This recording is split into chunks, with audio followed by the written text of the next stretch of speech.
Hello everyone, আজি আপোনালোক আগলৈ লৈ আহিছো এটা খুব ধুনিয়া ভিডিও আৰু এতিয়া আমি ৰেডি কৰিছো এটা খুব ধুনিয়া পিয়ৰ টছত টাই আহোমৰ ফুল ষ্টেট আৰু এটো অৰ্ডাৰ কৰিছিলে জুৰহাটৰ পৰা মনমি বুঢ়াগোহাঁই নামৰ বা এগৰাকীয়ে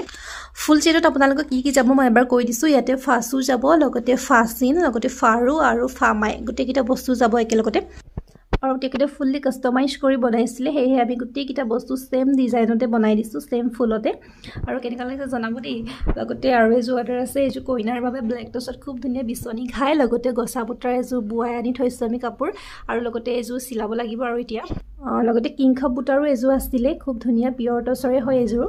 লগতে আৰু তিনটা সেট একে ডিজাইনৰ এক অৰ্ডাৰ আছিল দুটা তিনটা একে ডিজাইনৰ সেট অৰ্ডাৰ আছিল লগতে এটা অলপ বেলেগ ডিজাইনৰ গুটেখিনি কমপ্লিট হলে মই আপোনালোকক দেখাম লগতে এবাৰ দেখাই দিছো কেনেকা কিও যদি ভাবি আছে টাই আহোমত ড্ৰেছ লও সক লঙে হক বা নাইবা যিকোনো অকেজনতে পিন্ধিম বুলি যদি ভাবি আছে তেতিয়া হলে আমাৰ পৰা লব পাৰিব ফুললি কাস্টমাইজ হৈ যাব আপোনালোকৰ আমাৰ লগতে ভাৰতৰ যিকোনো ঠাইৰ আপোনালোকে থাকিলেও হোম ডেলিভাৰী হৈ যাব স্ক্ৰিনতে আমাৰ নাম্বাৰ দিয়াই থাকিব তাতে গৈ আপোনালোকে কল বা হোৱাটছআপ কৰিব থ্যাংক ইউ